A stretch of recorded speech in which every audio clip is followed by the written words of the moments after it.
2200 કરોડ સાહેબ, 1 કરોડ સ્વપ્નમાં આવતા નહીં અમારા, અને આ લોકો 2200 કરોડનો ખર્ચો કરે સાહેબ. 20000 ની ત્યાં 20 જમાઈ.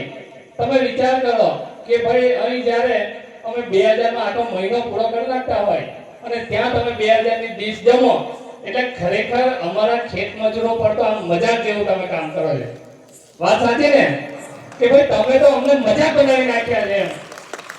છેલ્લા 30 વર્ષથી સરકારો કોની છે બધાને ખબર છે, અને આજના માણસની પરિસ્થિતિ શું છે ને એ બધાને ખબર છે.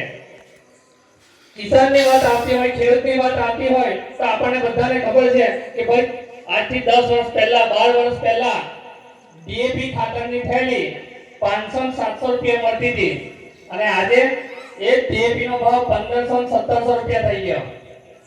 જ્યારે આપણો કપાસ એ સમયે 1500-1700-2000 રૂપિયા વેચાતો હતો, આજે એ જ આપણો કપાસ પાછળ દિવસ મારીને ઘટીને 1000 ને 800 રૂપિયા થઈ ગયો. તો ભાઈ આવા રાજને કે આવા પંચાયતને આપણે શું કરવી છે? આવી સરકારોને આપણે શું કરવી છે કે જે ખરેખર સમયની સાથે વિકાસ વિકાસ વિકાસ વિકાસની વાતો કરે અને એ વિકાસની સાથે આપણને ક્યાંય સુધી પાછળ લઈ જાય, જેનો આપણને ખબર પડતી નથી. એક સમય હતો કે ભાઈ 8-10 જણનું કુટુંબ હોય, એક વ્યક્તિ કામે જાય, એક વ્યક્તિ નોકરી જાય, આખા કુટુંબને પાલવી શકતો હતો. પણ આજે સરકારોએ આપણી પરિસ્થિતિ એટલી બધી ગંભીર કરી નાખીને કે ભાઈ આજે ઘરના બધા જ લોકો કામે જાય ને તો પણ એ ઘરનું પૂરું થતું નથી. આ વળવી વાસ્તવિકતા છે. કોઈ સ્વીકારે કે ના સ્વીકારે, બધાને ખબર છે કે ભાઈ એક જ જણ કમાતો તો આપણે સામાન્ય ખેતી કરતા હતા તો પણ આપણે આપણા લગ્ન, આપણા જે વડવાઓ હતા એ લગ્નો અને બીજા પ્રસંગો ધામધૂમથી કરતા હતા. અને આજે પરિસ્થિતિ આપણી એટલી બધી ખરાબ કરી નાખી છે કે આપણે આજે લોનો પર જીવવાનું આવી ગયું. સાના પર? લોનો પર. કદાચ કોઈ ઘર મારા ગામનું, મારા આજુબાજુના ગામનું કે આપણા વિસ્તારનું એક પણ એવું ઘર નહીં હોય કે જેની પાસે લોન ના હોય, જેની પાસે દેવું ના હોય.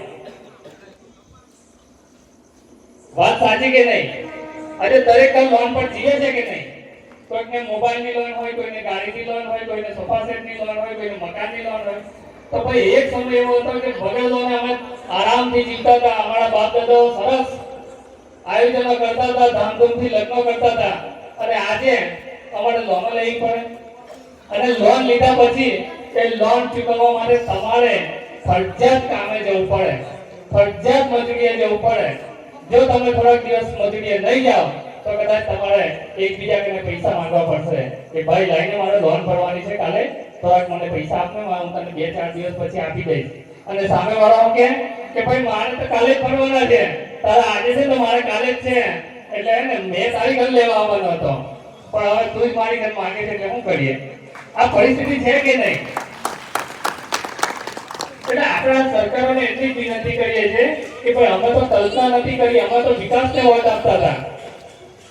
અમને એવું હતું કે અમે જેને અમારા નેતા બનાવીને મોકલીએ છીએ એ લોકો અમારો ખૂબ વિકાસ કરશે, પણ એ વિકાસની ગતિ ક્યાંય પાછળ પડી ગઈ અને આપણને ગુલામ જેવી પરિસ્થિતિમાં કરી નાખ્યા છે. કદાચ બધાને ખ્યાલ નહીં હોય કે ભાઈ આપણે આજે ગુલામીમાં જીવી રહ્યા છીએ.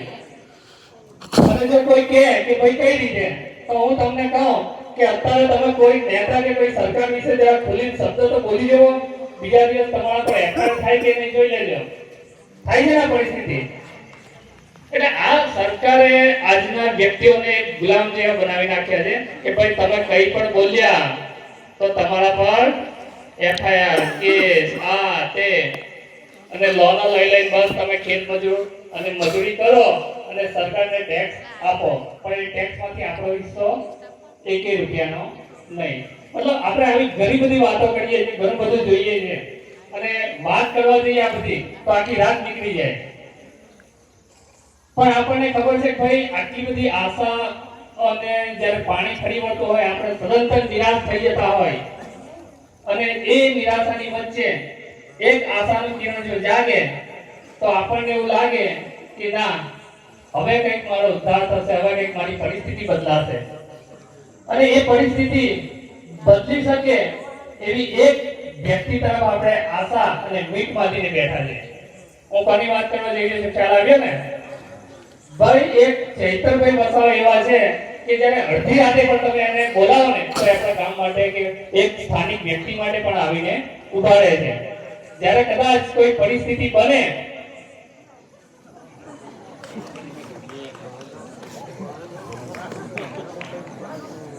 પેલું ફિલ્મોમાં થોડું કોમેડી દ્રશ્ય આવે ને એવું એકાદ દ્રશ્ય આવી જાય બરાબર એટલે કઈ વાંધો નહીં. એટલે આપણને એક એવા વ્યક્તિ અને એક એવા મસીહા જેને આપણે આદિવાસીઓના મસીહા તરીકે આજે માનીએ છીએ બરાબર, જેની એક ઝલક જોવા માટે લોકો તડપે છે એવા એક વ્યક્તિનો આશાનો કિરણ દેખાય છે અને એ વ્યક્તિ આપણા સદાય બધા માટે લડી રહ્યા છે.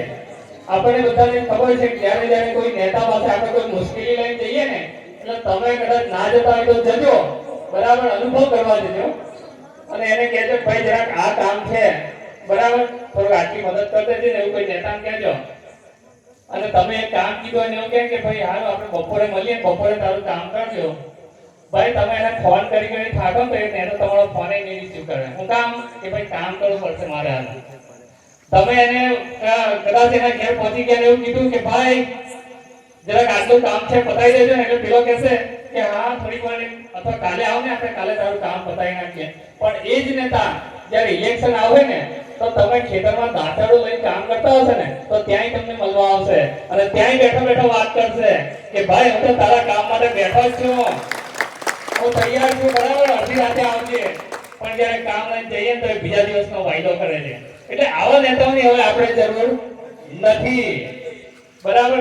આપણે તો એવા બાહોશ નેતાની જરૂર છે કે જેના માટે દિલ્હીની ગાડી છોડી મોદી સાહેબ પણ ડેડિયાપાડામાં આવે બરાબર. આપણે એવા સક્ષમ નેતાની જરૂર છે, આપણે એવા લડાયક નેતાની જરૂર છે. એટલે આપણે એવા નેતાને પસંદ કરીશું અને આવનાર સમયમાં ટૂંક જ સમયમાં હવે તાલુકા જિલ્લાઓની ઇલેક્શન આવે છે. ઘણા નેતાઓ સંબંધો કાઢીને પણ આપણી પાસે આવશે કે ભાઈ આપણે તો માસીના છોકરા, આપણે તો મામાના છોકરા, બધા સંબંધો આવશે. પણ જેવા ઇલેક્શન પતશે તો તમારા સંબંધો પણ એની સાથે પૂરા થઈ જશે. પણ આ વ્યક્તિ દરેક આદિવાસીની કસોટીમાં સફળ થયો છે એટલે આજે એને નાના છોકરાથી માની એક વડીલ હોય ને એ ઓળખે છે, એ વખાણે છે. સાહેબ અમે તો એટલી પરિસ્થિતિ જોઈ છે કે કદાચ ભલે વ્યક્તિ કોઈ ગામડામાં જઈ અને ત્યાં કોંગ્રેસના વ્યક્તિ હોય, બીજેપીનો વ્યક્તિ હોય કે કોઈ પણ રાજકીય પાર્ટીનો વ્યક્તિ હોય અને હોદ્દેદાર બી હશે ને પણ એ ખાનગીમાં અમને એવું કહેશે કે ભાઈ હું હોદ્દેદાર છું ને એટલે મારાથી બોલાય એવું નહીં, બાકી સપોર્ટ તો તમે ચૈતરભાઈનો જ કરજો અને અમે કરીશું અંદર ખાને બરાબર. આવું કેનારા આપણી વચ્ચે ઉપસ્થિત છે, આવું કેનારા લોકો આપણા જ સમાજના છે એટલે એ લોકો સમજે છે કે ભાઈ ચૈતરભાઈ જે કરે છે એ સાચા માટે કરે છે. પણ ક્યાંક ને ક્યાંક પક્ષ અને એનાથી દબાઈ અને એ લોકો બોલી શકતા નથી કારણ કે એને ટિકિટ ના મળે, એને એ કપાય છે. એટલે વાતો ઘણી બધી કરવી છે પણ આપણી વચ્ચે જે મહેમાન પધાર્યા છે આપણે એમને ખાસ સાંભળવાના છે. એટલે વિનંતી કરીશ